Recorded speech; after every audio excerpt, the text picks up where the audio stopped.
guess it was the kind of, not, I don't say waning, but the last few days that I was, the last month or two that I spent in the DA's office, I was assigned, I was in the Homicide Bureau at the time.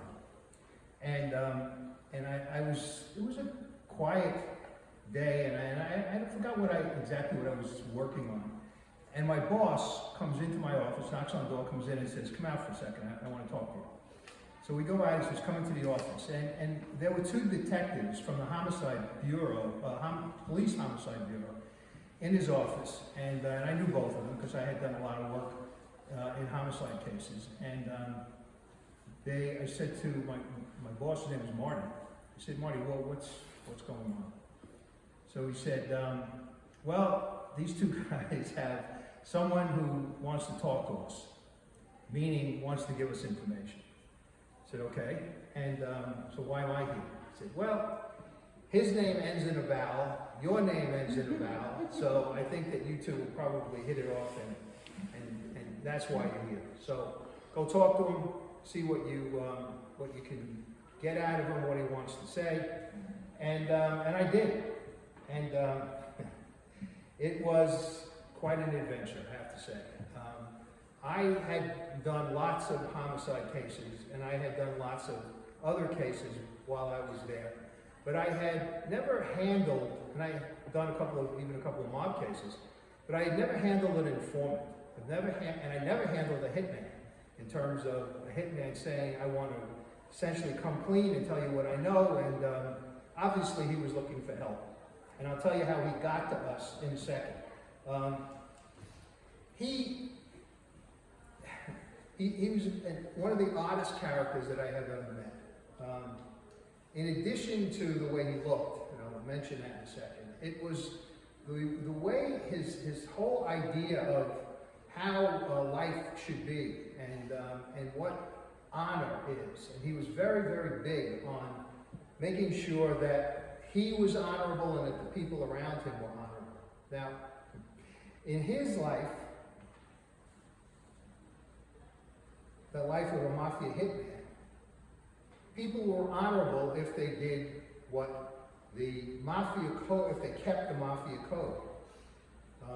And he said to me during the course of my months with him that I killed people and only killed people who deserved to be killed because they were dishonorable people. They didn't necessarily do what in his mind should be done in various situations. And so he only killed people who acted without honor. That was his mantra. So I kind of took a step back, said, wow, this is really going to be fun. And it was. I know it sounds crazy to say that working with a guy who killed 13 people that I know of, and more in Italy and Sicily, is fun, but it was really a very eye-opening experience, and it kind of rounded out my experience in the DA's office, because that was my first stint there. I didn't say this to you before, but I spent about the first 8 years of my legal career in the DA's office. I left law school, got a job at the Brooklyn DA's office, spent those 8 years, and then left and went to the police department as an attorney for a couple of years. And then I went into private practice for about 10 years. And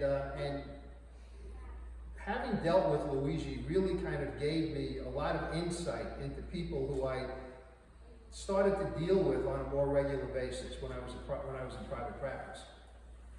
I got offered at one point to basically be what is called, quote unquote, a mob lawyer. And knowing what I knew, I couldn't do it.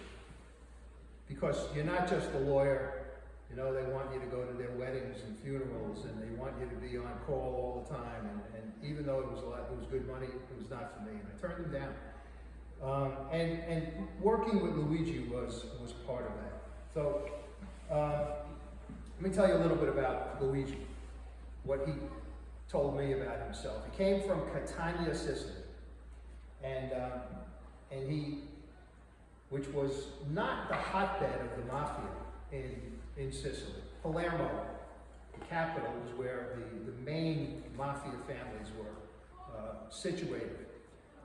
He was in Catania, which is, if you know what, you can figure out where Sicily is in relation to the boot of Italy. It's off the toe of the boot into the Mediterranean. And Catania is on the east coast, and right across the Mediterranean from Catania is Naples, and then a little further north is Rome. So that's pretty much the geography lesson for tonight. So he had spent the major part of his adult life working for a Sicilian, not a don, but someone who was kind of the head of the mafia in that area of Catania. And he, when I said to him, how did you get into this? What is it that got you to the point where you wanted to be this? And he said to me, and he later testified in front of Congress, by the way, and he said the same thing and answered the same thing to gave the same answer to a senator. He said to me, Mike, in America, little boys grow up wanting to be baseball players. In Sicily, little boys want to be mafia. And that's how he got into this, into wanting to do this. His whole idea was to become a man of honor. Here in the States, and if you like The Godfather or you're a fan of Goodfellas, they call them made men. And it's still that way, made meaning that they're inducted into the mafia. In Sicily, and the way Luigi called them, and what Luigi called them was men of honor. Because in his mind, being a mafia soldier was an honorable profession. And it stems way back to when Sicily was still part of, before it became part of Italy. When it became part of Italy, then the Italian government rode roughshod on the Sicilians, and they didn't care for the Italians basically ruling them. So what they did was they ignored the law, ignored the police, judges, etc. And the real law, the real ruling sect in Sicily was the mafia. So if you had a problem in Catania, you didn't go to the local police to fix the problem. You went to the local don or to the local capo and you said, this is what I need done, and it gets done. And then of course you owe it. So that's what he wanted to become. And he spent most of his life, most of his adult life, trying to achieve this made man status. And as we get into the story, you'll hear that it didn't happen. He came to Brooklyn hoping that this would be the place, or that would be the place where he could finally become a made man. And as it turns out, I don't want to spoil the ending. He was disappointed for many, many reasons. So I sat down with him and I asked him, first of all, why was he here? Why are you here? What did you do? What happened? Well, believe it or not, he had a falling out with the mafia people here in the city, in Brooklyn.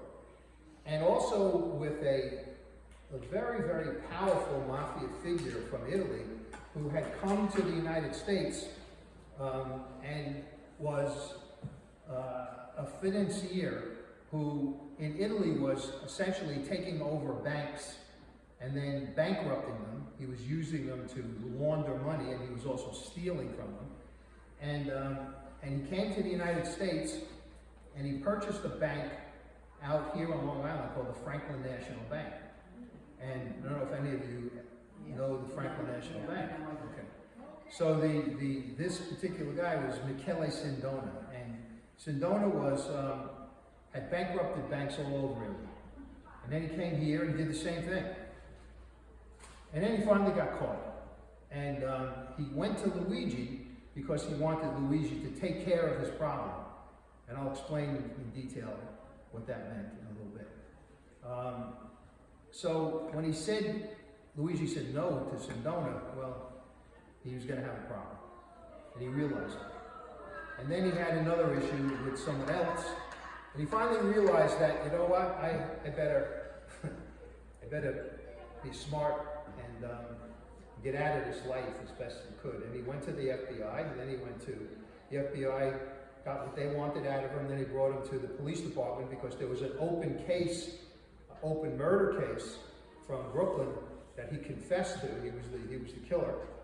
And they brought him to the DA's office because the PD doesn't have the ability to put people up, hold them as informants, etc., and put them in hotels or put them in apartments, etc. So they brought him to us, and it turns out that the case that he had, the open case in Brooklyn, was a case I had, and it was the case of the killing of a chef in a restaurant, a very good, very popular Italian restaurant in Dyker Heights, Bensonhurst section of Brooklyn. And he, so that's why why they brought him to us. And then I said to him, that's all well and good, but what do you hope to gain? And bottom line was, essentially he wanted peace in his life. He really did. He just wanted to be essentially left alone, and that was not going to be possible unless he was able to give something to the authorities like us so that we could help him move on with his life. And as it turns out, when we did try to help him and we did do what he was looking for, he really didn't care for it because it meant witness protection, which is a little different. The life is a little different than the life of a mafia hitman. So, but he did what he needed to do. He eventually testified in front of Congress. He testified in front of President Reagan's Commission on Organized Crime.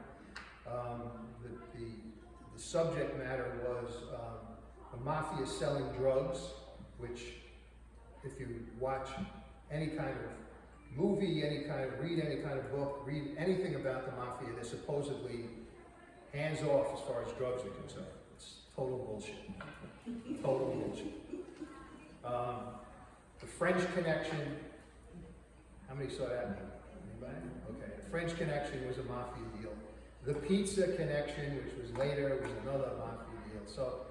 So in any event, he wound up testifying in front of Congress. Rudy Giuliani, who was then the U.S. Attorney in Manhattan, and Louis Freeh were doing a case involving the Pizza Connection, a big drug case in Manhattan. They saw the testimony and said, wait a second, this guy is a witness for us, and you'll hear why. So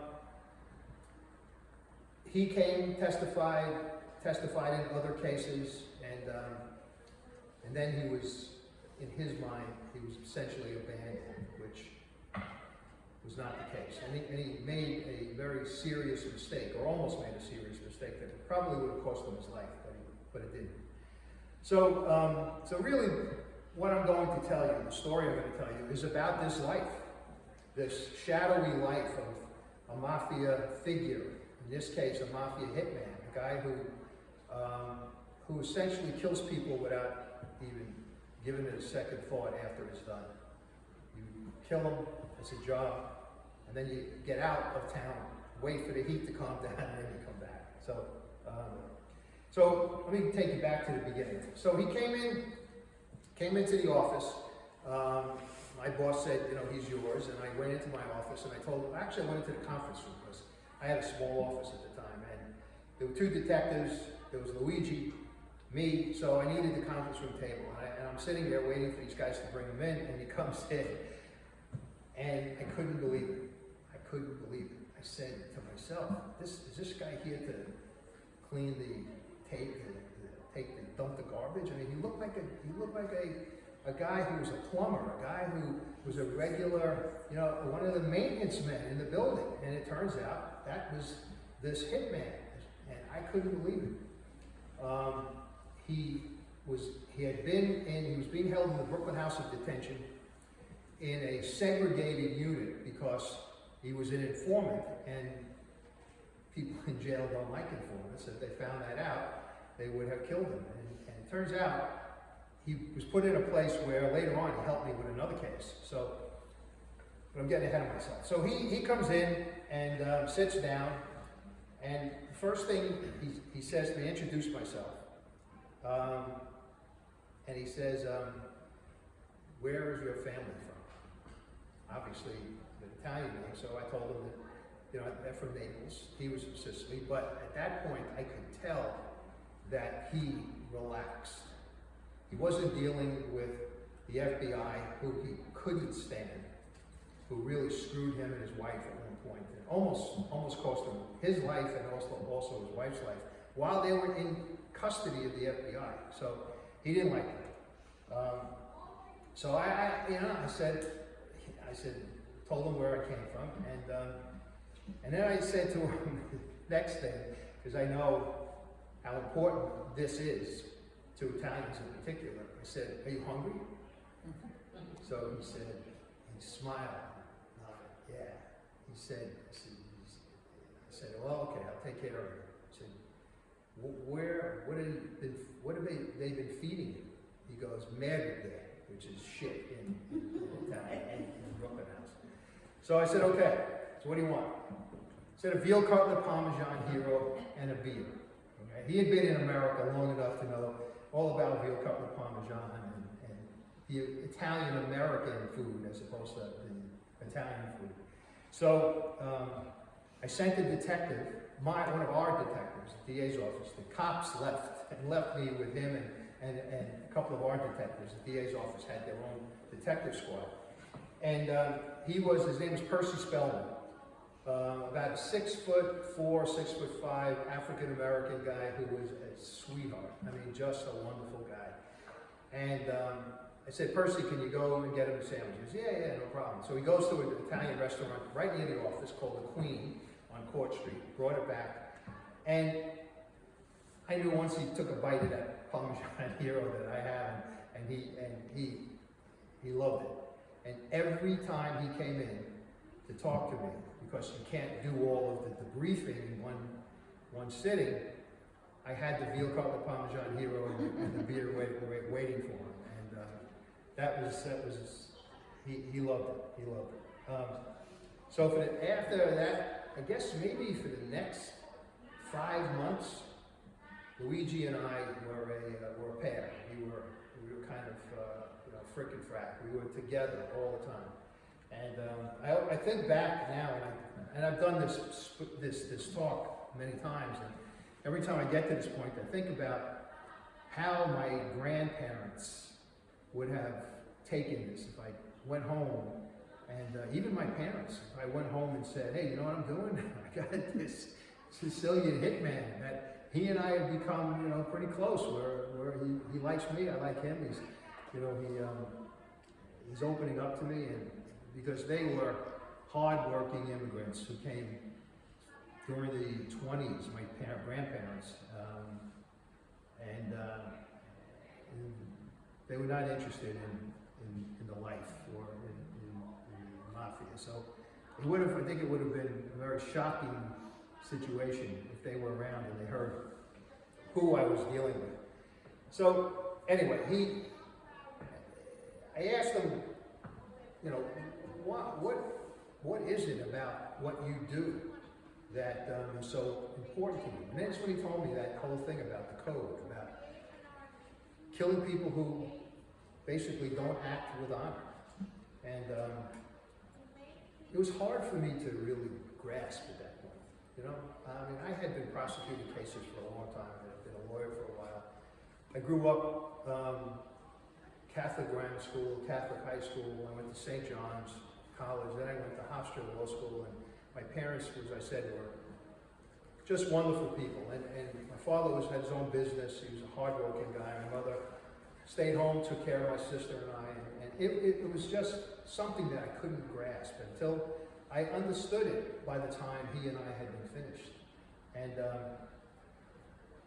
one of the things that's part of this code is when you ask him about how many people, when I asked him how many people did he kill, he said to me, I didn't kill anybody.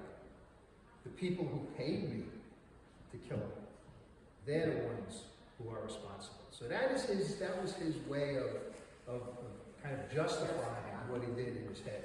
So I said to him, okay, so you're here. Tell me about what you did in Brooklyn. So you can hear me if I step out, right? Yeah. Okay. So he tells me about the hit of the chef, which is how he got to, see if I can lean on this. How he got to Brooklyn. Be careful, it's tipping up. Is it coming up? Yeah. Go on, grab a chair. I'll tell you the truth, what happened, I hurt my back a couple of weeks ago, and it's like killing me. So Luigi, so he tells me about the hit in the restaurant, and this is what it was. The restaurant was called the New Corner Restaurant, and it was a terrific Italian restaurant.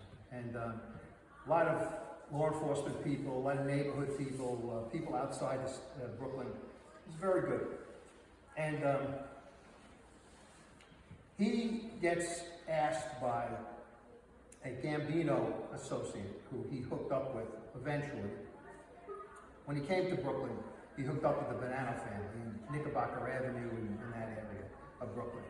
But he got to know the Gambinos because of the drug situation when they were transporting drugs. So he tells me that one of the Gambino hitmen, or Gambino capos, I shouldn't say hitmen, asked him to do this job. And here's what the job was. The chef at the New Corner Restaurant, who was probably in his mid-20s, early 30s, maybe a little bit older, was raping his own niece on a regular basis. And the family, the niece's, this young girl's mother and father found out about it. And as they were wont to do, as opposed to going to the cops, they went to the Gambinos for justice. And the Gambino person that they went to had a guy that he wanted to give the job to, and he did. And the guy shows up at the restaurant because he doesn't know anything about the chef. He just knows it's the chef, knows his first name, is Enzo. And he gets to the restaurant and he parks his car and he sits in it because he's waiting for it to calm down, after the dinner hour, etc., so he could do this. When he gets there, he sees police cars parked all over the neighborhood.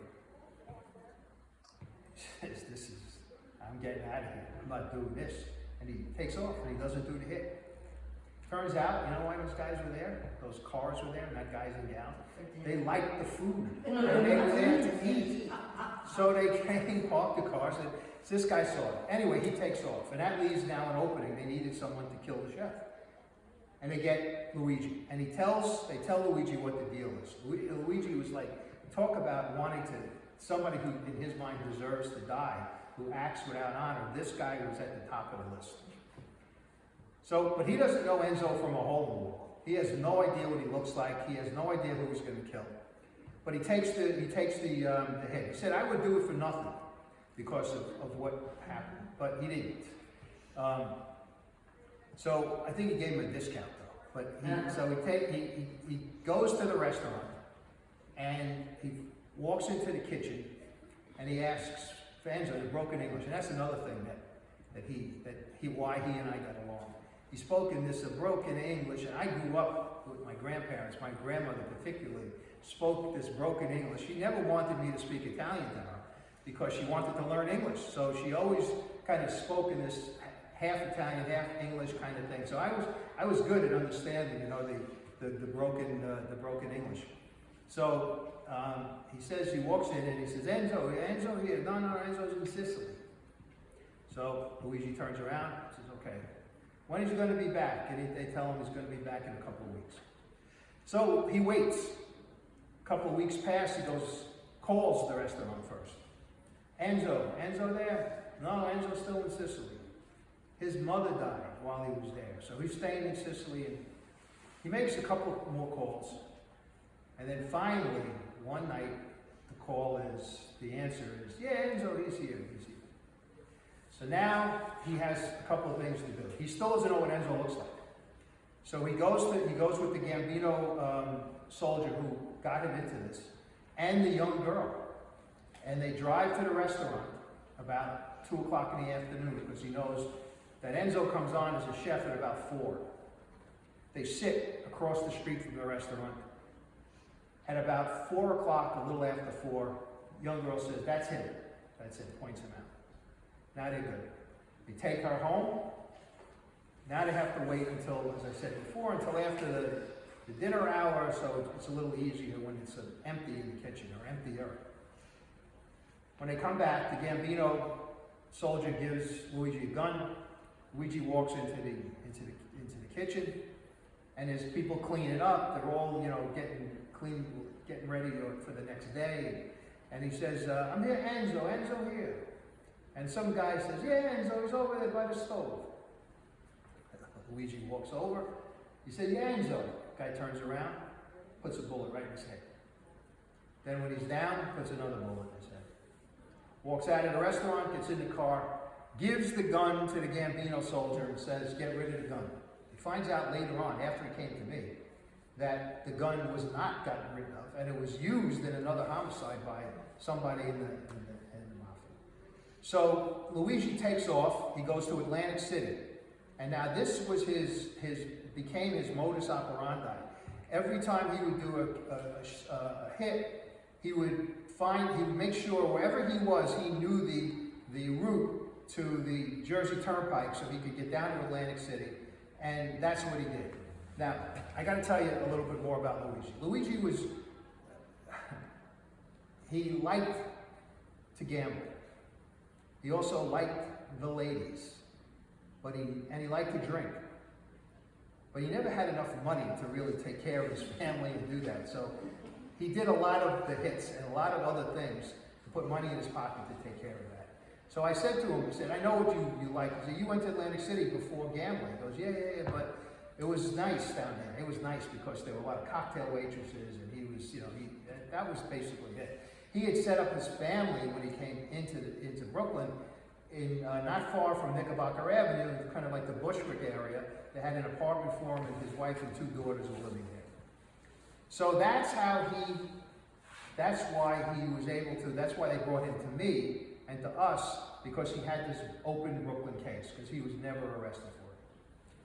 So once I got past that, and I knew where he was, I said to him, "Listen, you have to tell me everything you've ever done, because if I'm going to prosecute this case with you as a witness, and we bring the Gambino soldier in who hired you, and the family, because we were going to lock up the mother or the father of this young girl who hired him to do the killing, and the mobster who got Luigi involved." I said, "If I'm going to do this case, I need to know everything about you, because the defense attorney is surely going to know everything, and he's going to cross-examine you. So I have to be ready." Well, that was like opening up a Pandora's box. The things that he told me. And he started with Sicily. How he got involved from the beginning. And I said to him, "I need to know, how did you get involved?" And he tells me the whole story about wanting to be a mafia person for a long time. And in his town, there was the Don, was named, I keep calling him a Don, but he wasn't the head of the family. He was just the head of the local mafia. He called him Senor Rapasardi. Rapasardi was the guy who was the big man in Catania for the mafia. And Luigi knew that he had a coffee shop, social club kind of thing. And he one day says, "I'm going to do this." And he walks in thinking that he's going to walk right up to Rapasardi and say, "Hey, I'm here. You got to put me in." Like a guy at a baseball game, with a kid at a baseball game. "Come on, coach, put me in." That's what he wanted. He never got even close to Rapasardi because one of Rapasardi's henchmen was there and says, who are you? He tells him, he says, "Get the fuck out of here. Get out of here." Didn't give up. He kept going back. He was working at the time on a railroad in Sicily. So finally, I guess because he became such a pain in the ass, they let him, Rapasardi saw him and said, "Come over and talk to him." And he got to know him very well, got to know Luigi very well. And he said, this is what they do. They wanted to test him to see whether or not he was not a cop, and B, whether or not he could do the things that a mafia soldier needed to do. So he gave him the smaller jobs, people owed money to Rapasardi who didn't pay. He would go and collect. And if they didn't pay him, then, you know, he gave him a beating. That was the kind of thing that he did. So he did it very well. There came a point, Rapasardi calls him in, and that was not, Luigi wasn't satisfied with that. He knew that he could do more. So Rapasardi calls him in, one day comes and meets him, and he says, listen, I got a job for you. In Milan, there's a guy who owes me money. He's a big shot in Milan, businessman, he hasn't paid me. He's got to go. Luigi hadn't ever been out of that little small area of Catania, Sicily. So he had to get to, he takes the job, of course he wants it, because he thinks this will make him this will get him to be a made man. It describes to me what he does. First of all, he lies to his wife, and he tells his wife that he's got a big deal with whatever it is. He told him, he didn't even remember the story, but he told her that he was going to be away for a day or so. Didn't tell her he was going to kill somebody in Milan, of course. So so that's the first thing. Next thing is, he has to figure out how he's going to get from Catania to Milan. So he tells me about the ferry that leaves Catania, goes across the Mediterranean into Naples. In Naples, he said he takes the train. And if any of you have ever been to Italy and spent any time there, train travel is huge. People use train all the time. They go from Rome to Florence and all over the place. So he takes the train to Milan. Now he had a picture of the guy, and he had an idea as to where he worked. Now he does, this is how he developed his system. He figures out where the guy lives, works, what time he leaves for work, what time he comes home from work. How does he do it? The police call it surveilling. This guy called it, I was just watching what he did. And he did it very well. And he realized that this guy left his apartment early in the morning to go to work. I think he took a train or I don't remember if it was a train, a bus, or a car. And Luigi was waiting for him this day. And that's it, killed him. Now he's got to get back on the train, back to Naples, back to the ferry. He gets back to Sicily, to Catania. And what does he do first? He goes to a florist and he buys his wife a big bouquet of flowers, because he took longer than he originally told her, and he didn't want her to be angry with him. So he first goes there, makes up with the wife, gives her the flowers, she's all happy. Next day he goes to Rapasardi. How did I do it? Rapasardi is beside himself happy. He says, here's how you did.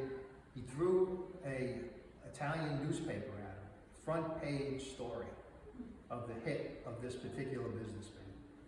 That's, now Luigi was set in terms of, in his mind. He said, all I got to do is just play my cards right. They're going to make me a man of honor. Rapasardi gives him several other hits. 2 in Rome, 1 right near the Trevi Fountain. I'm not sure if any of you have been to Trevi Fountain. Is a very big tourist area, lots of people around. So I said, you did this? He goes, yeah, it was good cover. He was able to kill the guy at the Trevi, near the Trevi Fountain, and then blend into the tourist crowd and take off. So he did several of those for this guy, and now he's getting anxious. He's saying, when am I going to be a made guy? And Rapasardi is putting him off, not yet. So he's very frustrated. But he's got this, and I could see it when he was telling me the story, and I said, so what'd you do? He says, well, first I got to tell you something I did, not for Rapasardi, okay? Now remember, he told me he always killed people, he said, who deserved to be killed and who were dishonorable. So apparently, one of his co-workers on the railroad, and he had an argument, a fight, and the co-worker was disrespectful to him. Big mistake. He says, I don't kill people unless I get paid. This one was personal. And he kills this guy. That was something which he didn't do in America. He did 13. 12 of them were all part of the Gambino Bonanno crew. He did 1 in America, and I'll tell you about that when we get to it. So he now has this in his mind, this terrific resume. And he goes to Rapisardi, and now Rapisardi says to him, well, you know, you're not ready. What that was is, you're not ever going to be ready. That's what that was. And he said, but I have a suggestion. Go to Brooklyn. This is the late 60s, no, early 60s. Go to Brooklyn. You'll become a made man a lot faster in Brooklyn. Now, Luigi didn't know where Brooklyn was from a hole in the wall. And he listened to him. Gets his family together, goes to Brooklyn, lands at JFK. He's met by a fellow Sicilian from his town, sets him up in this apartment. And now the Rapisardi had told him, when you get settled, you go to Knickerbocker Avenue, which was the Brooklyn headquarters for the Bonanno family. And you tell them, use my name. Say, I recommended you.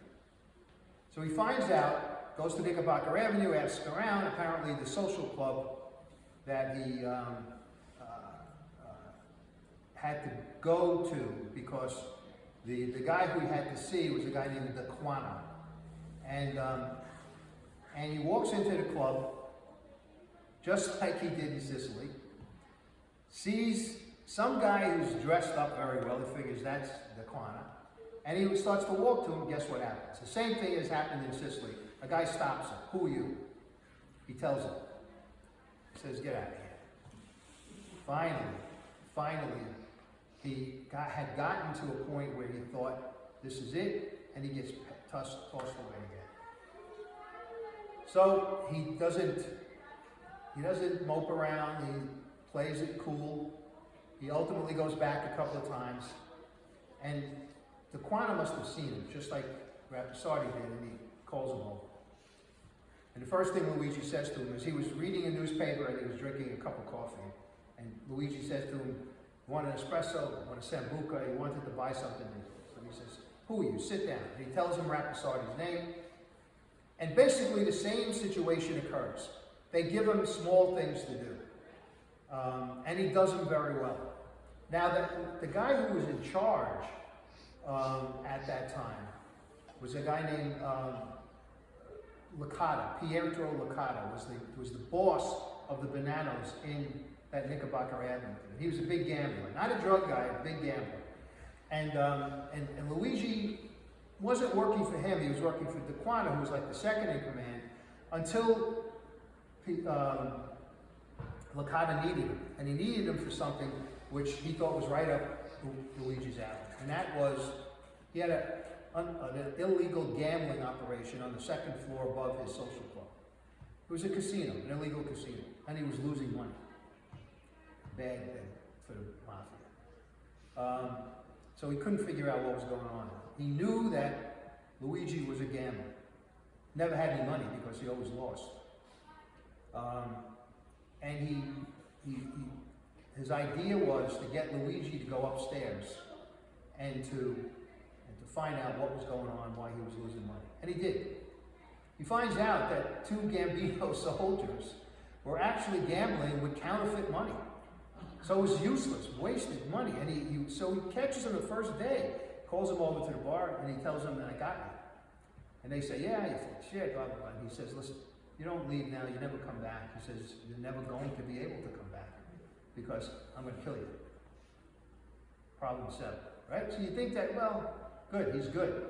He'll be accepted now. He still had to do one other thing. I'm sorry, not one other thing. So now he's trusted, they hook him up with one of the Bonanno people like him, although he's a made guy. And he makes him his partner, says he'll show you around, he'll show you what to do. There's many other things that he wanted Luigi to do. So the guy, Luigi is successful at these little things, and the guy is starting to get jealous. So he says to Luigi one day, come on, we got something to do for Senor Daquano. We got to go outside the neighborhood to a drugstore. The druggist is a deadbeat. He owes money to Daquano. He says, okay, we got to kill him. Now, Luigi wasn't smart enough to realize that loan sharks don't kill the people that owe them money because they never get their money then. They'll break their leg and teach them a lesson. But so anyway, they go to this drugstore, and this guy's driving a big Cadillac, parks outside, and he says to Luigi, "Okay, here's a gun." Gives him a gun. You go in. The druggist is the guy you got to get the money from. Okay, no problem. I'll be here. When you come out, we'll go back to Knickerbocker. He goes into the drugstore, pulls the gun out. The druggist sees it. The druggist reaches under the counter, pulls his own gun out, and starts shooting at Luigi. He said to me, "Mike, good thing the guy was a bad shot because I'm dead." He says, "I'll be dead." He runs out of the store, and guess what? The car is gone. They abandoned him. That was the first kind of disrespectful thing that the mafia had done to him since he was. There are several others, which is what leads him to me.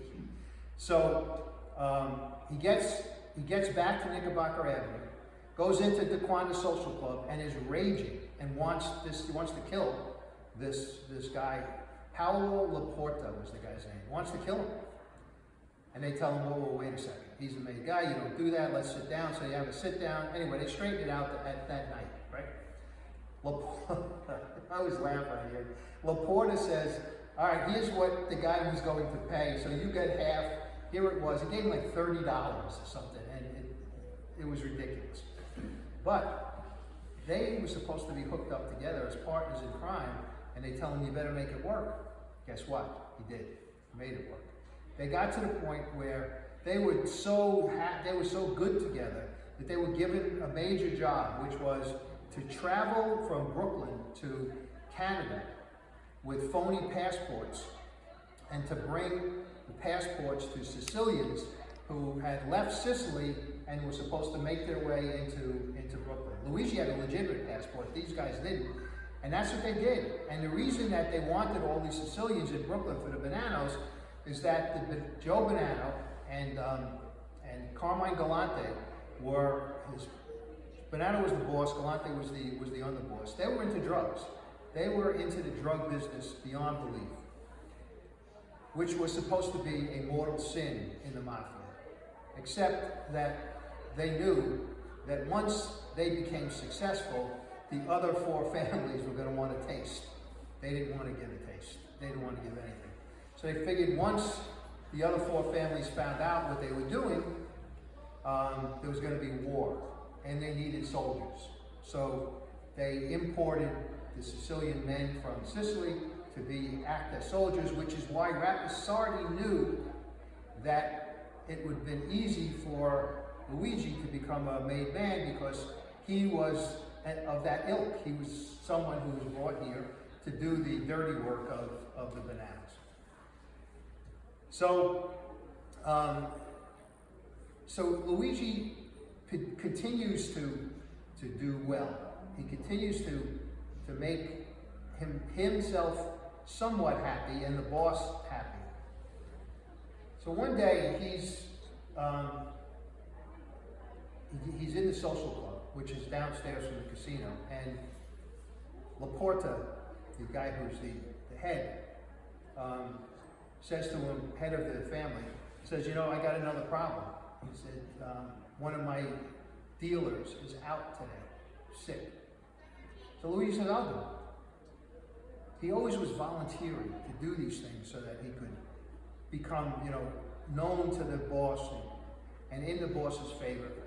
So he goes upstairs and he's dealing blackjack. At his table are, I guess, 5 wise guys, 5 made Bonanno soldiers, and 1 copper. So there's 4 and 1. And they're playing blackjack, and he's listening, and they're talking. And what they're talking about is one of their guys, one of the other soldiers in the Bonanno family, their friend, is in a lot of trouble. And the trouble he's in is this. One of their own is killed, dies. And he's got a young wife. Apparently a very good-looking young wife. One of the other soldiers kind of quote unquote adopts her, basically pimps her. He puts her under his wing, is pimping her out, is having sex with her, and she finally has had enough and tells her mother and father. And they, like I told you before with the guy at the chef, they go to the Bonanno people and say, this is what this guy's doing. The difference is that the bad guy in this situation is a made guy in the family. So in order to kill him under the rules of the mafia, you got to get permission. So these guys all had permission, but none of them wanted to do it because he was their friend. Luigi hears this and says, I'll do it. Now keep in mind, he had come here to become a made man. He hadn't done any hits yet. He had just done this work, this kind of work that I was telling you about. And he says, I'll do it. I say, okay, let's check you out and see if you can do this.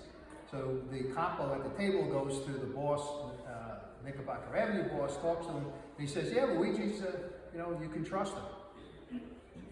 Now keep in mind, he was collecting money for this guy. So that's important, because he would make sure that when he was collecting, none of it went here. It all went to the boss. That's not the way it happens all the time. So the boss liked him. So he said to him, oh, yeah, you can do it. Now let me just tell you one of the things that Luigi did to get himself ingratiated in the boss's mind. The boss had another guy who owed him a lot of money. He owned a pizzeria in upstate New York somewhere.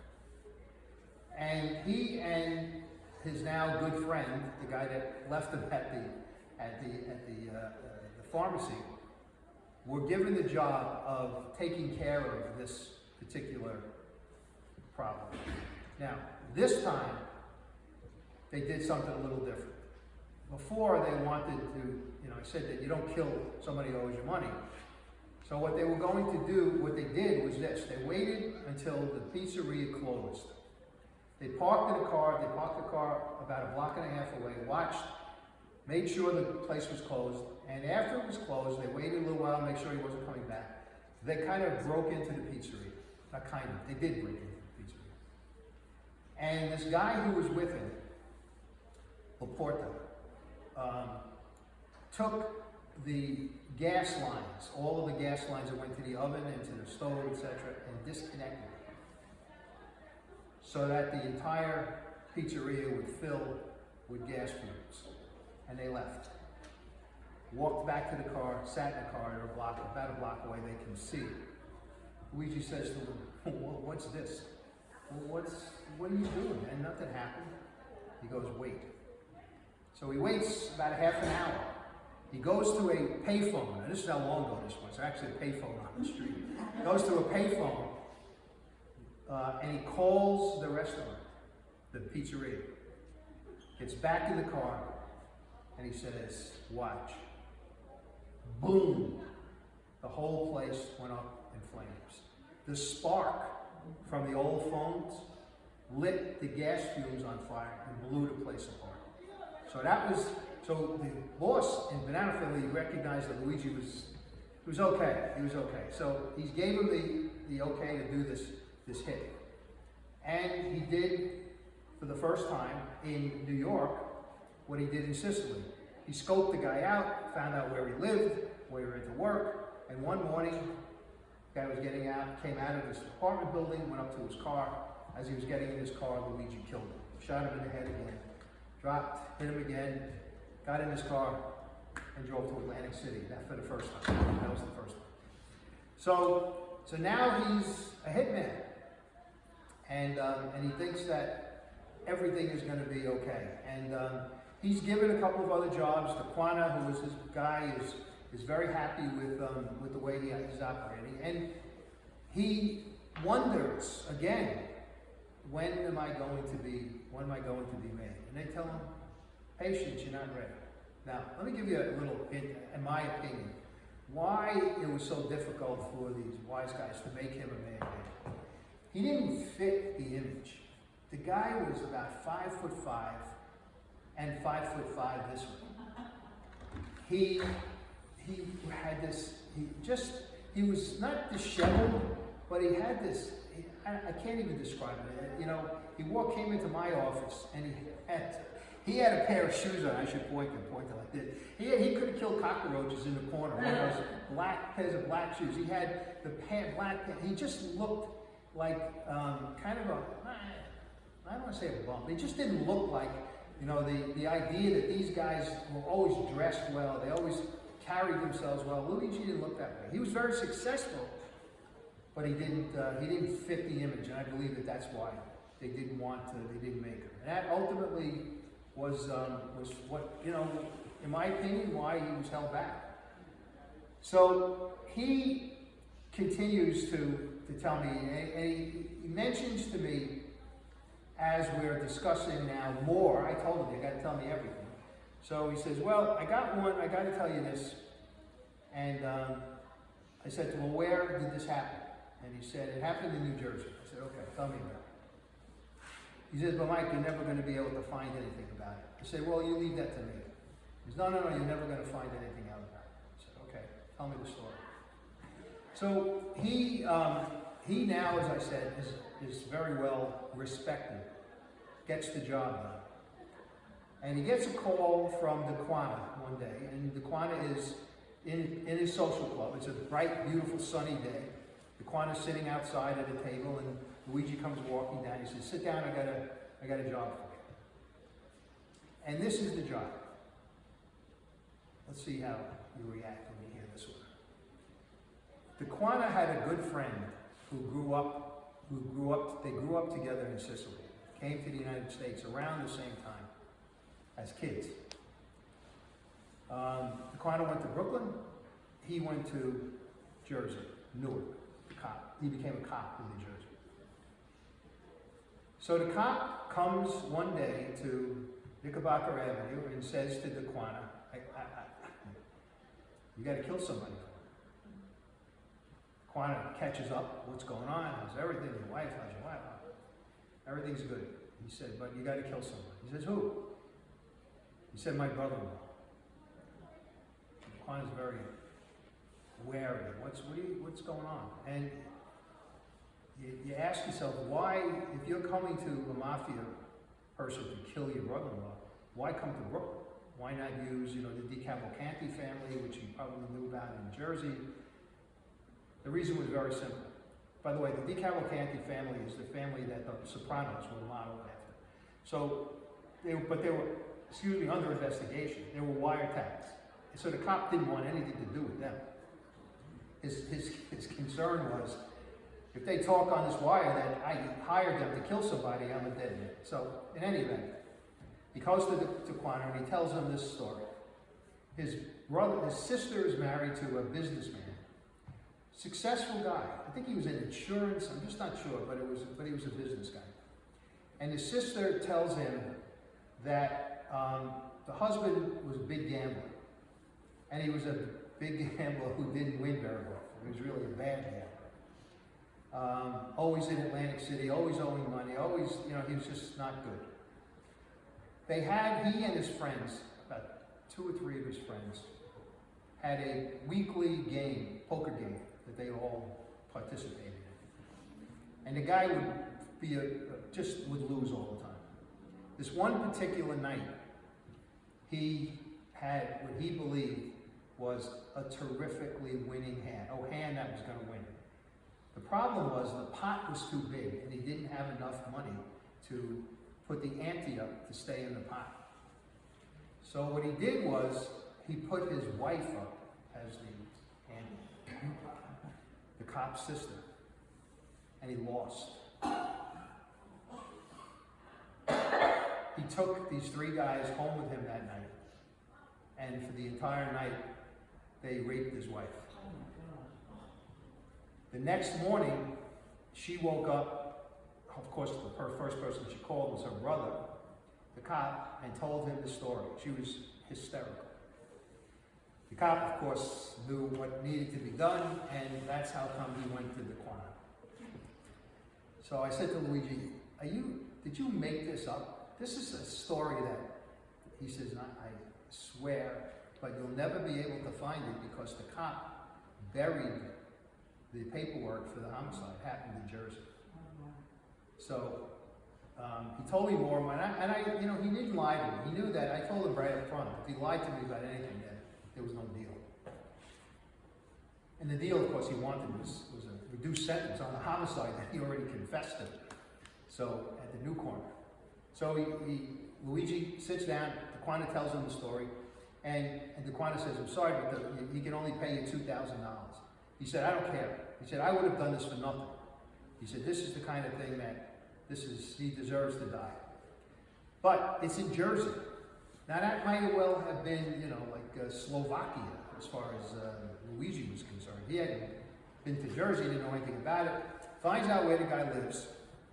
And what he does before he sets up the hit is he drives around and he looks, where is the entrance to the Jersey Turnpike? Because he knows that after he kills him, where he's going. So he's in Jersey already, which is a bonus, but he's got to figure out how he's going to get to the highway to get down to Atlantic City. So I said, "So what'd you do?" He said, "So I followed him, and I know that he works in Newark, and I figure that he's got an office building. His first plan was to kill him in Newark. Same kind of deal as he thought about with the Trevi Fountain. There were a lot of people around. He could kill them and get out without anybody seeing him. But he said, but it was too many people. He said, I couldn't, it was too crowded where he worked, and I was going to get caught, so I couldn't do it." I said, "So what'd you do?" So I followed him home, and the next day I came back to see what time he came out of his house to go to work. So he had that down. So he says, "I got it all set." It was a Friday. He tells me it was a Friday. I'm not sure why he told me this, but it was a Friday. And he parks his car across the street. So if the house, let's say the house was here, Luigi's car was here on the other side of the street.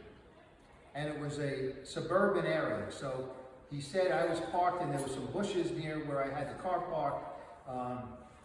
But I was afraid that people would be coming out of the houses, maybe walking their dogs, but I got lucky. The guy came out of his house, down the steps, not dressed to go to work, however. He was dressed as if he was going fishing. He had a fishing rod, he had a bat, he was just in casual clothes. Not that that makes a difference, but Luigi said, so when he came down, he got to his car, he opened up the trunk to put the fishing equipment in, went around. Before he did that, I stepped out from my car, across the street, and I shot him. Got him in the head, one shot. He said, "One shot?" He goes, "I'm good." He says, I'm good. I'm good. I got good. Kills him, shoots him with one shot. Doesn't do the coup de grace thing because he doesn't want to get caught, but he didn't need to. The guy was dead. What'd you do? Get in the car, go to Atlantic City. That story has stuck with me.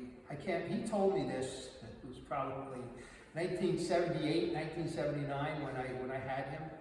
I have never forgotten that story. And every time I tell it, the reaction is the same as you guys. Like, he put his wife up, and he did. So it was a remarkable story. And I realized that this was not a guy who, to fool around with. His idea of being a man of honor really kind of shone through, if that was his idea of what honor was, and it was. And so he wasn't lying to me about that. So he does a couple of things, and a couple more things, and then, but he says to me, you know, essentially, killing people is a hard thing. You know, I got to scope them out, I got to worry about I'm going to get caught, it's a lot of time in jail, and I need money. And there aren't a lot of people, you know, the hits weren't coming as fast as he needed them for his pocketbook. So he knows about loan sharking because he was collecting loan shark bets for the boss in Italy, collecting loan shark bets, debts, I should say, in Brooklyn. He said, so we knew that you make a lot of money with loan shark. The problem is, Luigi had no money. He couldn't put money out on the street that he didn't have. So he went to the Gambino soldier who ultimately sets him up with Sindona and tells him what he wants. And the guy says, don't worry, I got somebody who will lend you $5,000. Luigi says to him, but I don't want to pay the VIG. Now, everybody know what the VIG is? The VIG is the interest. The VIG, sometimes you pay more of the VIG than you do you're paying it back and you do the principal. So he says, I don't want to pay no fee. He says, no, don't worry. I'm going to vouch for you. He's one of us. He'll take care of it. He was a Gambino, not a Banana, but he was a mafia made guy. He owned a place in Brooklyn called the Ices Queen of America. He sold Italian ices. That was his business. To restaurants, he had a place where you could go up to the counter and buy, up the window and buy ices, etc.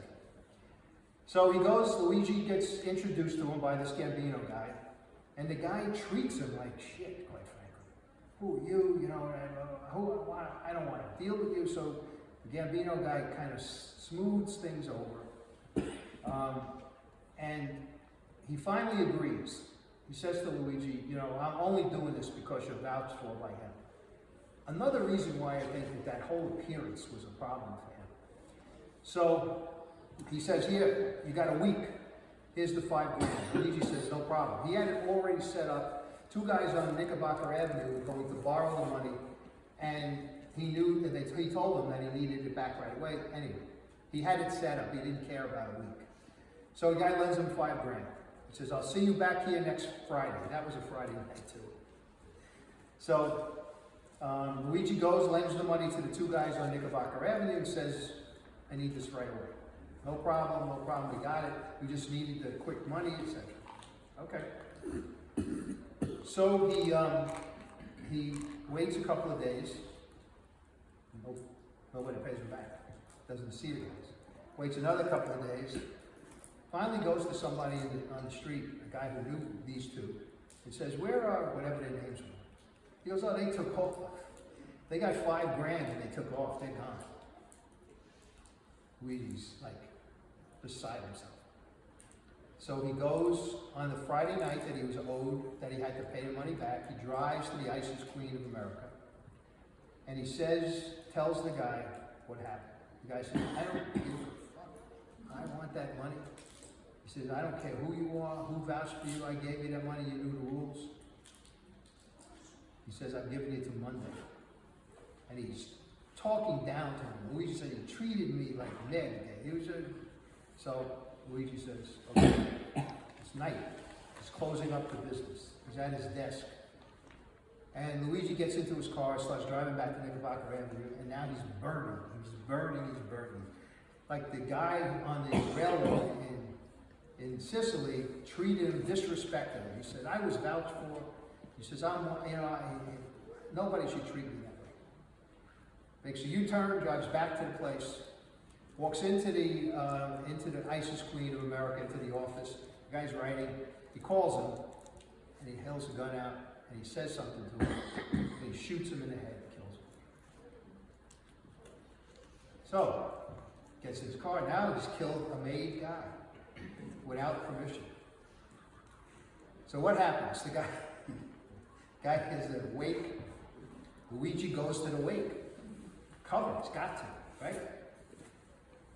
Who approaches him but the dead guy's brother, another made guy.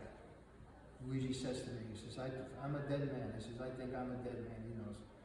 So the guy says to him, I know you borrowed $5,000 from my brother. Luigi says, yeah. He says, I'm sorry. The guy says, you're not getting away with it just because he's dead. You're paying the $5,000 to me. I care less about the brother. Luigi said to you, that's all he cared about, was getting the money. He didn't even know anything about who killed him, etc. So I said, did you pay him? He goes, yeah. He said, that's the only time in America that he ever did a killing for himself. And he admitted, he said, I did it, and it was something that I shouldn't have done, but I was desperate and I did it. I said, okay. So he as I started to kind of hint before about how people were kind of, not disrespecting him, but in his mind, disrespecting him. And what he was doing, in addition to the collecting the money, in addition to the hits, is one of the things that the Banana people on Knickerbocker Avenue wanted him to do was to transport packages of heroin from Knickerbocker Avenue to Bensonhurst to the Gambino family. And Luigi and another guy, a guy by the name of Felice Puma were the people chosen to do this. And I said, what'd you do? He says, well, we get this bed, we put it in the car, we drive to Bensonhurst, and we give it to go to the social club and give it to whoever it is trying to get it. I said, okay. And he got paid for it. It was good. He got paid good money. Now, turns out, one day he goes to see Puma so that he can continue to do what they're doing, and Puma says, it's done. We're cut off. No more. Why? I find out he didn't know. But anybody who ever saw the French Connection knows what happened. The police busted the French Connection. That was the drugs. The drugs were arranged by Joe Bonato and Carmine Galante in a sit-down with the mafia in Sicily. The drugs were transported from Sicily to Marseille, and then from Marseille into the United States, and that was the reason for whoever gave the name the French Connection was because of that connection. But it got busted. So now Luigi was in bad shape. He needed money all the time. He was a gambler. He had women. He was a drinker. He just needed it. So he figures out, and the other guys are also now stuck because that heroin transportation was a big source of money for these guys. So he decides, he has a guy, I forgot who introduced him, but it's not a mafia guy. He had an Irish last name, and he became friendly with Luigi. And they used to do jobs together. They would do crimes together.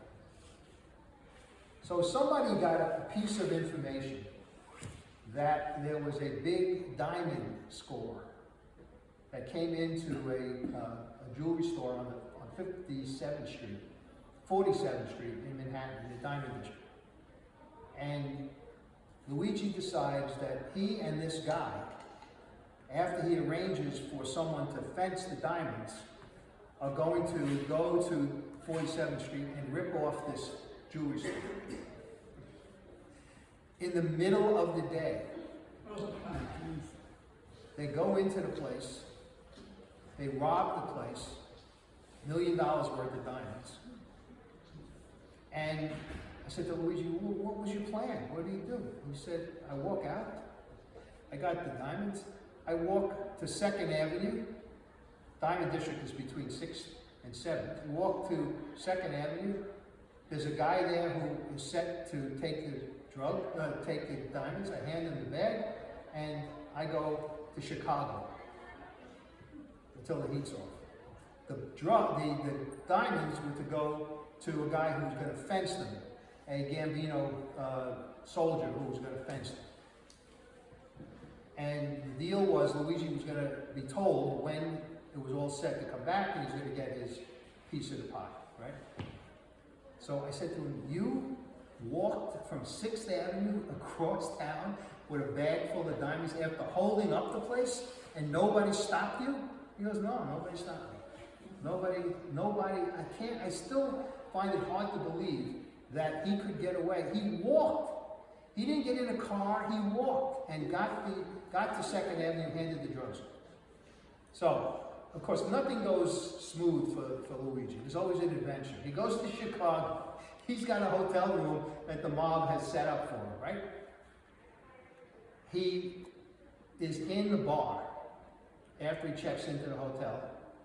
And keep in mind, he was going to stay there for a few days until the heat was off and then come back, and hopefully they would have been fenced by then. And he meets this woman. And her daughter. No, he meets the woman. She's a little past middle age, and she's got a younger daughter in her 20s, 25, something like that. The woman and Luigi strike up a conversation. She says to him, you staying at the hotel? He goes, yeah, I have a room, such a little room by myself. She's now wants to fix him up with her daughter. And she says to him, we have a suite in the penthouse. We got an extra bedroom. Why don't you come and stay with us until, you have to check out. We're going to be here for a few days. Luigi says, I had a room, a tiny room. I go upstairs, I have a big room. And he says, so he does. So he goes up, and that night he spends the night in the room. At the same time, that night, 2 guys come into the hotel They go to the desk and they say to the young woman who's behind the desk, "Where is Luigi Roncesvalli? Where's his room?" She says, "I can't give you that." She said, they say, "No, you got to give it to us. He says, "I can't, but I can take you and make sure that everything is okay. I'll walk you to the room." Up she goes. They open the door and they open fire on the bed. They blast the entire room. And they think that Luigi's in bed, and he's not. He's upstairs. The woman saved his life. Why did he do this? Because the guy who was the fence was jealous.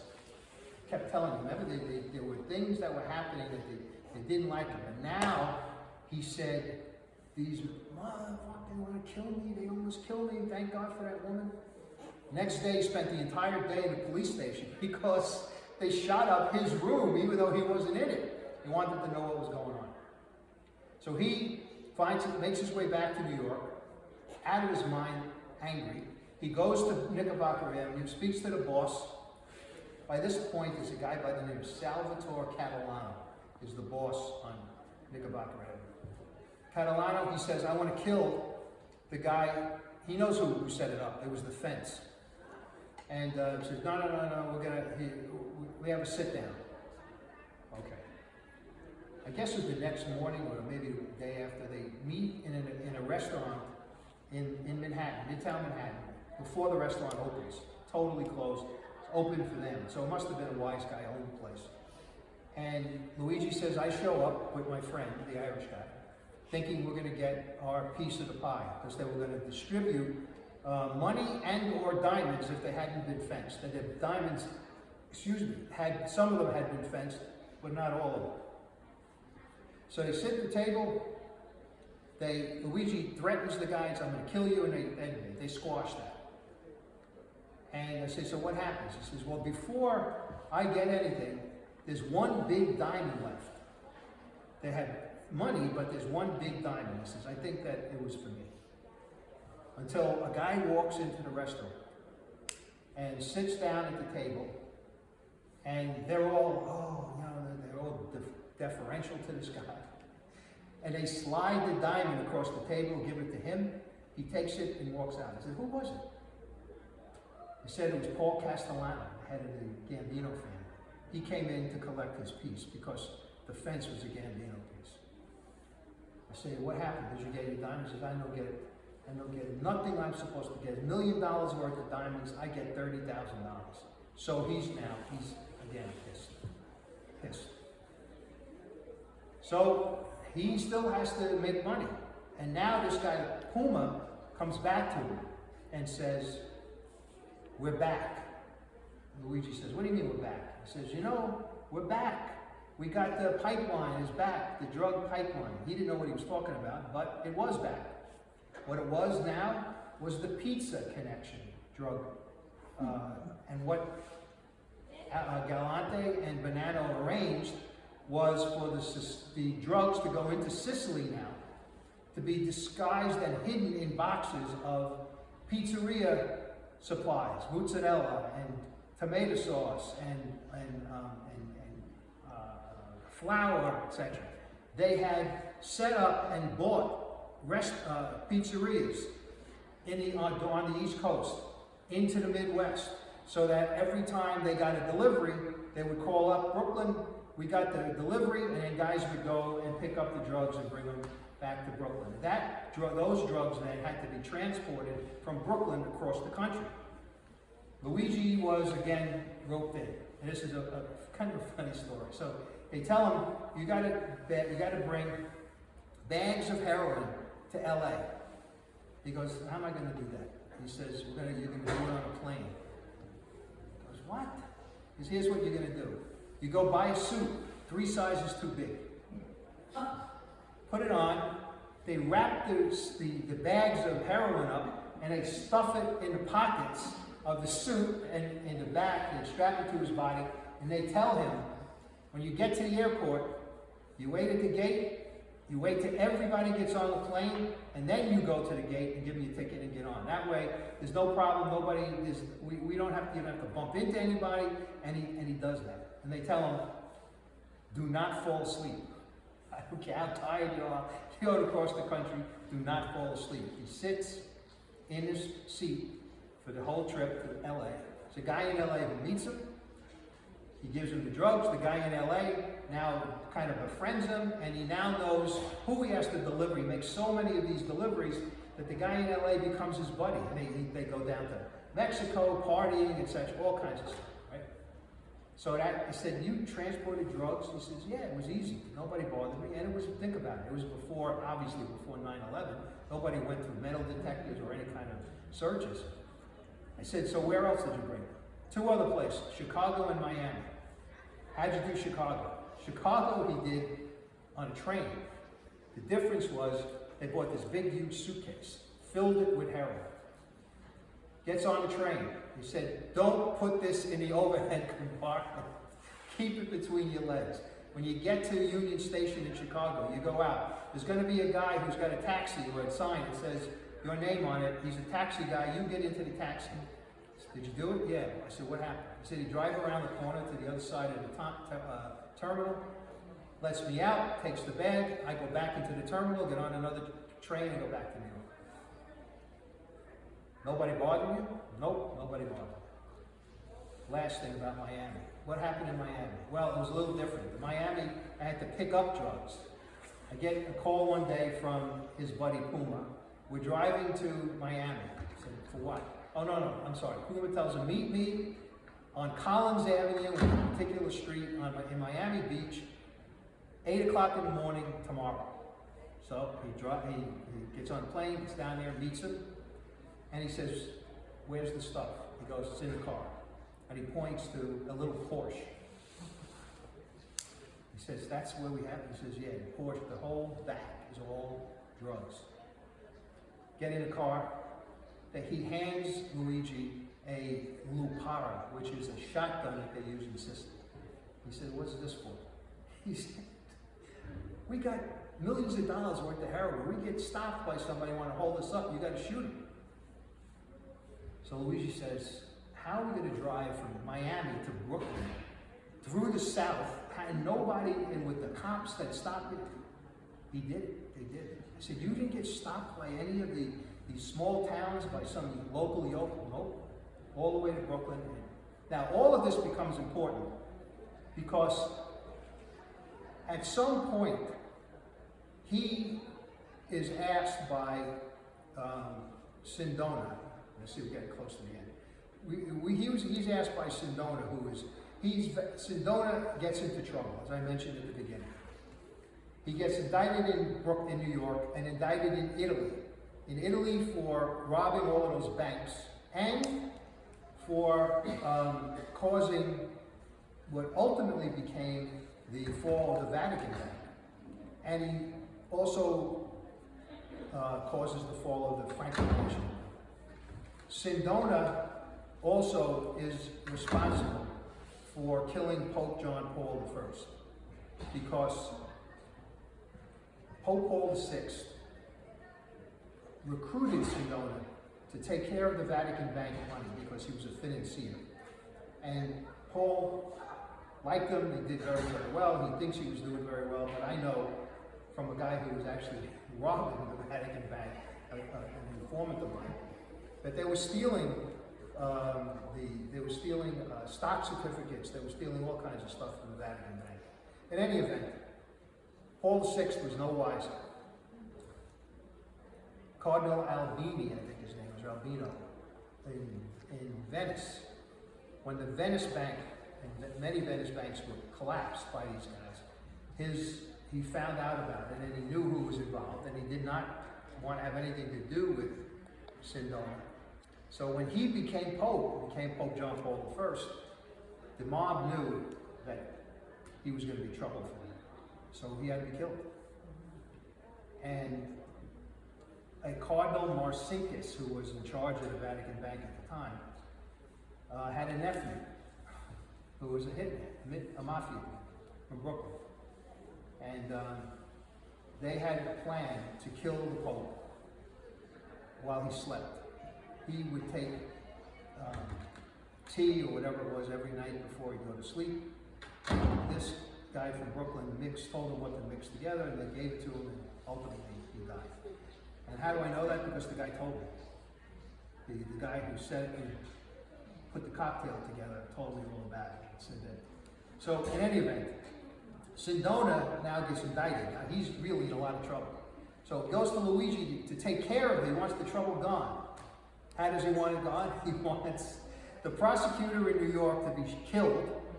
And not only killed, but he wants also Luigi to put drugs in his pocket to make it seem when the cops come and search him that it was a drug deal gone bad. And he wants the judge/prosecutor in Italy killed as well. The Gambino people say, we know who you need to hire, and they get him to sit down with Sindona. Sindona tells him what he wants. He also wants a witness to be tampered with, too. A guy who works on Wall Street. He wants him to be roughed up. So Luigi basically says to him, I'll take care of the witness. Let me think about the other thing. He goes, and they do rough up the witness. They scare the shit out of him. There's not going to be a witness anymore. But he goes back to Sindona and says to him, no, I'm not killing a prosecutor. I'm not killing a judge. He says to me, Mike, if I did that, I'm dead. I said, I can't do it. That was a big mistake. Because Sindona, ultimately, I'll tell you what happens. Sindona does get someone to kill the prosecutor in Italy. He tries to get somebody in New York to kill a prosecutor in New York, and he's unsuccessful. He gets convicted in Italy, goes to prison. He gets convicted in New York, but he spends his time in prison in Italy. And he thinks this is going to be great. He'll be taken care of. He's going to pass the money around. One morning, he drinks his tea, as he usually does every day, and it was poisoned, and they killed. So Sindona's dead. So Luigi knows he's now screwed. He's done all of this shit, things that he knows the mafia's pissed off at him for. Excuse my French. And he said, but I need money. Two guys told him about a courier who every Thursday or something picks up money at a particular place off Queens Boulevard in Kew Gardens, Regal Park area. $30,000, usually in the bag. Luigi says, great. They go, sit in a car, there's the courier shows up, comes walking, and Luigi says to me, Mike, it's a woman. It's a woman. He says, I can't rob no woman. In Sicily, I couldn't do that. I can't do it. I can't tell my family I robbed the woman, but I need the money. So they rob her. Get in the car, drive to this guy's house, not that far away, and they're looking at open the bag. There's $3,000 in the bag, not $30,000. And while they're counting it, swarms of cops come. Somebody must have seen it. He did it in the middle of the street in Kew Gardens. A lot of people on Or the it street. was just set up. What? It was just set up. Or it could have been set up. Yeah, it could have The been. guy who had said it sounded very smart.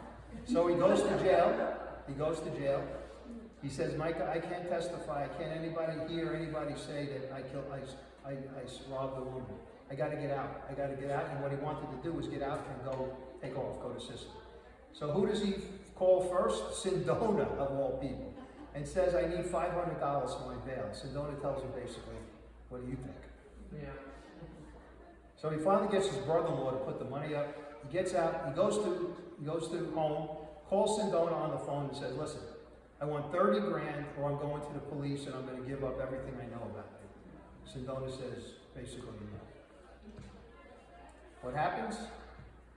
Next day, hangs up the phone. Next morning, he walks into the precinct in Manhattan. Luigi says, I want to talk to the FBI. And that is the way things wind up, and then he winds up with me. Now, the reason that he was pissed off at the FBI is the FBI, he told them what they were looking for, which is Sindona information about the prosecutor in Manhattan, etc. He said, well, you got to take care of me and you got to guard my wife and kids. Wife and kids went to a motel somewhere. He went to another motel, I think in Westchester.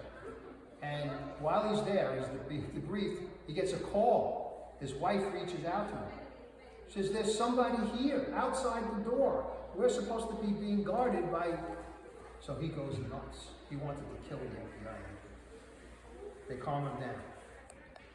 Next night, he goes back to his room.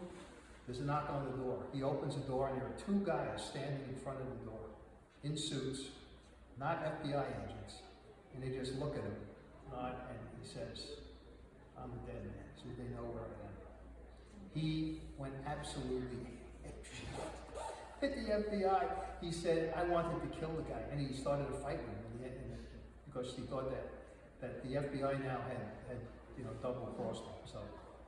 So when he came to me and I told him that we would give him everything the FBI promised him, we'd keep him safe, we'd guard him, take care of his wife and kids, he winds up testifying in the case involving, he goes to jail, he pleads guilty to the murder. He gets a few years. While he's in jail, he hears about Reagan's Commission on Organized Crime. He calls his lawyer and he says, I want to testify because it was about drug dealing. I always knew, I didn't find out about the drug stuff until after. I always knew that when he was talking to me, he was holding a chip. He had something that he wasn't telling me, and he was holding this. And he comes in and he winds up going to Florida to testify in front of the Commission on Organized Crime. And when the senators introduced themselves, they asked him to introduce himself, and they said to him, so tell us, what do you do? What was, what happened? How did you get here? He said, Senator, homicide is my business. And that's where we got the title for the book. And then he went on to testify. Then, as I said, Giuliani heard him, and they had him testify in the Pizza Connection trial. End of story is, he goes into witness protection. He hated it. His wife and kids somewhere else. He goes in, he said he was staying in these lousy motels, lousy food, all over. It was horrible. And the reason I know this is because, how many people are aware of who Donnie Brasco, that name ring a bell? Joe Pistone? Okay. So Joe Pistone, Donnie Brasco, was also a witness, and they got to know each other. And Brasco writes in his book, I knew Luigi is no longer with us. I always thought that he was killed in prison. I thought he went back because he just couldn't stay out of jail. And Brasco wrote that he was so distraught about living in witness protection that he killed himself. So the end of Mr. Roncesvalli was, he did it to himself, and I guess that was his ultimate, way of basically saying, hey, I do things my way, and this is my way. So, ironically, when we wrote this book, we said, he was looking for honor in a way that none of us ever thought was honorable. But in the end, he testified, he put a lot of people in jail, he testified in several trials, so in a way he did achieve some honor, just differently than the way he was, that he had set out to find honor. So that's my story. And the book, I want you to see what it looks like. At least I can't sell it here, but this is it. And I want to show you. We did so much talking, I forgot to show you what Mr. Roncesvalli looked like. That's his mugshot from when he was arrested. And this is, we used the mugshot for the picture, for the front of the book. But there is a picture in here that shows how fat, short he is. It's, again, I have to tell you that I was very surprised. But the guy had guts. He really did, because he,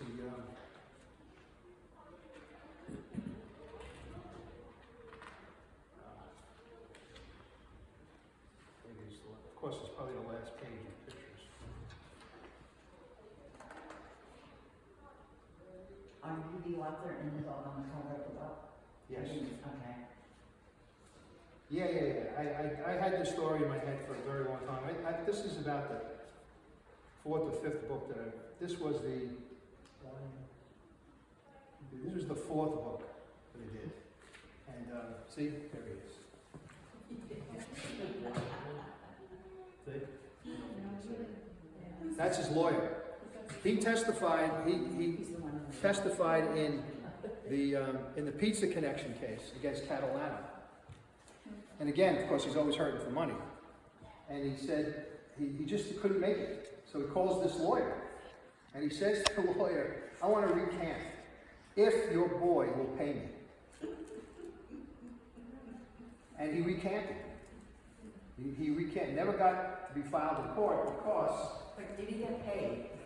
he did not get paid. He never got paid for anything. Well, he got paid for the hits, but he always spent the money. But $2,000, that is not. Well, no, he got, those when he, that's the kind, the amount that he gave, the discounts I on. would He have got, found him guilty on this. Oh, my God. Those guys were horrible. yeah, well, they were horrible. Everybody he killed was horrible. But the thing is, what was I going to say? What we were just, He didn't, I said he never. oh, he got didn't, paid. yeah, no, he didn't recant.